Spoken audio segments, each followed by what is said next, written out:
Optimizing the design requires familiarity with a very wide range of technologies from compilers and operating systems to logic design and packaging. المفروض إنه أنا التصميم مالتي يحقق لي الشمولية، وأنه يكون واسع النطاق لاستخدام أكثر من تكنولوجيا. طبعا إنه حتى يوافق ويا كل الأجهزة المستخدمة من ناحية الكومبايلرز، المترجمات، والأوبريتنج سيستمز، أنظمة التشغيل، واللوجيك ديزاين، التصميم المنطقي، والباكجينج اللي هي موجودة الوحدات تكون متطابقة مع باقي التصاميم. طبعا هذا المقطع والمقطع اللي بعده أنا ما أحتاجه.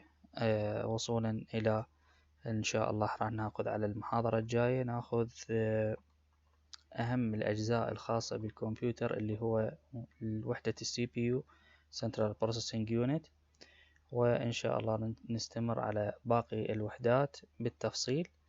أستقبل استفساراتكم وأسئلتكم بالتعليقات، وشكرا لكم.